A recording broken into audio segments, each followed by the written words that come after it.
ऐसी कई रानियां हुई हैं जिनके सैन्य कौशल के आगे बड़े बड़े सूरमा भी मैदान छोड़कर भाग जाते थे। ऐसी ही एक वीर मराठा रानी थी छत्रपति शिवाजी महाराज की पुत्रवधू महारानी ताराबाई भोसले। भारत के वीर और पराक्रमी राजाओं की तो कई कहानियां आपने सुनी होंगी, जिन्होंने मुगलों से लेकर अंग्रेजों तक के दांत खट्टे कर दिए, लेकिन हमारे देश में वीरांगनाओं की भी कमी नहीं है। ऐसी ही कई रानियां हुई हैं जिनके सैन्य कौशल के आगे बड़े बड़े सूरमा भी मैदान छोड़कर भाग जाते थे। ऐसी ही एक वीर मराठा रानी थी महारानी ताराबाई भोसले। महारानी ताराबाई भोसले छत्रपति शिवाजी महाराज की पुत्रवधू थी। मुगल बादशाह औरंगजेब की सेना के ताराबाई भोसले ने छक्के छुड़ा दिए थे। ताराबाई भोसले छत्रपति संभाजी महाराज के सौतेले भाई और छत्रपति शिवाजी महाराज के बाद के बेटे राजा राम महाराज की पत्नी थी। राजा राम महाराज की मृत्यु के बाद उन्होंने अपने पुत्र युवा शिवाजी द्वितीय की संरक्षिका के रूप में मराठा शासन की बागडोर संभाली। ताराबाई भोसले ने मराठा साम्राज्य को पतन से बचाया और औरंगजेब के खिलाफ लड़ाई को जारी रखा।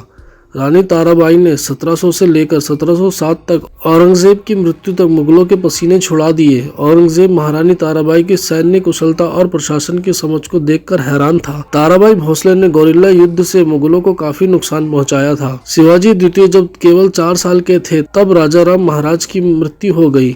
बालक शिवाजी द्वितीय को मराठा साम्राज्य का छत्रपति घोषित किया गया और 1700 से लेकर 1707 ईस्वी तक 7 सालों तक अकेले महारानी ताराबाई भोसले ने मराठा साम्राज्य की देखरेख की। ताराबाई भोसले ने न सिर्फ मुगलों से टक्कर ली बल्कि विभाजित हो चुके कई मराठा सरदारों को भी एक किया। ताराबाई भोसले राजा राम की 3 पत्नियों में से एक थी। शिवाजी और संभाजी के बाद उन्होंने ही औरंगजेब के खिलाफ सबसे जोरदार प्रतिरोध का नेतृत्व करने के लिए जाना जाता है। मार्च 1707 में छत्रपति राजा राम की मृत्यु 37 वर्ष की अल्पायु में हो गई थी। उस समय ताराबाई 25 साल की थी। राजा राम की मृत्यु के कुछ ही सप्ताह के भीतर ही ताराबाई ने अपने पुत्र शिवाजी के लिए एक जनेऊ समारोह की घोषणा की। यह समारोह शिवाजी द्वितीय के अगले राजा के रूप में मान्यता दिलाना था। मुगल सेना के अधिकारियों ने भी माना कि ताराबाई अपने पति से भी अधिक शक्तिशाली शासक थीं।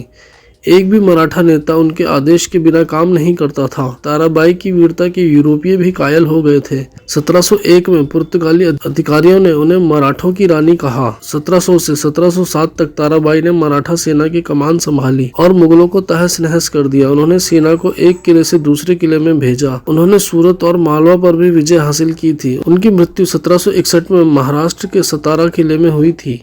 आपको बता दें, ये जो भी जानकारी हमने आपको दी है ये सोशल मीडिया के माध्यम से दी है। मोक्ष चैनल इसकी पुष्टि नहीं करता है। ऐसी तमाम जानकारियों के लिए मोक्ष चैनल को सब्सक्राइब कर दें, बेल आइकन को भी जरूर दबा दें ताकि आपसे कोई भी महत्वपूर्ण जानकारी ना छूटे और साथ ही साथ हर एक वीडियो को नोटिफिकेशन आप तक पहुंचे। कोई शिकायत या सजेशन देना चाहते हो तो नीचे कमेंट सेक्शन के माध्यम से दें।